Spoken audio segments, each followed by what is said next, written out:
السلام علیکم۔ قرآن مجید سے معلوم ہوتا ہے کہ انسان جو بظاہر نیکی کے اعمال کرتا ہے ان کے ضائع ہونے کی دو شکلیں۔ ایک شکل یہ ہے کہ جو نیکی کا عمل انسان کرے وہ اللہ کے لیے نہیں کرے بلکہ کسی اور کے لیے کرے، یعنی کسی کو دکھانے کے لیے کرے، کوئی اس سے دنیاوی فائدہ حاصل کرنے کے لیے کرے۔ نماز پڑھی، لوگوں پر خرچ کیا اور دکھاوا کیا، تو وہ اصل میں نیکی کا عمل مانا ہی نہیں گیا۔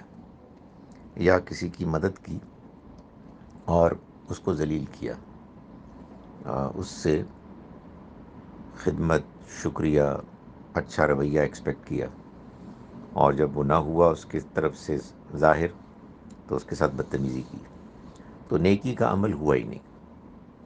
لیکن قرآن مجید سے یہ بھی معلوم ہوتا ہے کہ اگر آپ نے نیکی کا عمل کیا ہے اور بظاہر اس میں یہ آفتیں نہیں ہیں کہ جو میں نے ابھی بیان کی، لیکن آپ کسی بڑے گناہ کو کرتے ہیں اور پھر اس پر توبہ نہیں کرتے، یعنی آپ نے اس پر اصرار کیا، وہ قتل کیا، شرک کیا، زنا کیا، چوری کی، کسی کے ساتھ زیادتی کی، اور اس کے بعد کوئی شرمندگی نہیں ہوئی، کوئی توبہ نہیں ہوئی، کوئی اصلاح نہیں ہوئی، تو پھر اس کا شدید خدشہ ہے، تو اعمال ضائع ہو جائیں گے۔ انہی میں یہ چیز بھی ہے کہ کسی نے کسی سچائی کا انکار کر دیا، جس کو ہم کفر کہتے ہیں۔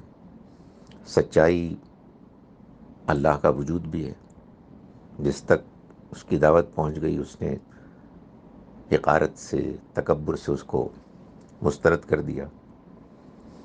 کسی اللہ کے پیغمبر کی دعوت پہنچ گئی لیکن اس نے نفرت سے، تکبر کے ساتھ اس کو مسترد کر دیا۔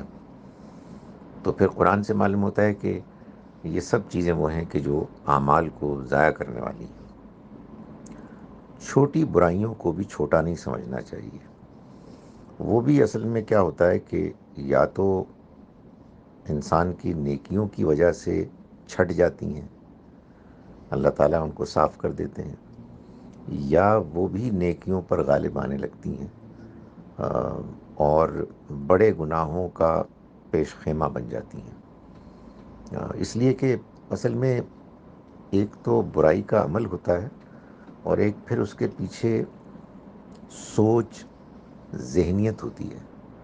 وہ عام طور پر اگر تکبر ہے اور ڈھٹائی ہے اور اللہ کی موجودگی اور آخرت کی جواب دہی کے احساس کا خاتمہ ہے، تو پھر یہ بھی ہے کہ جب یہ ہوگا تو پھر انسان شرمندہ نہیں ہوگا۔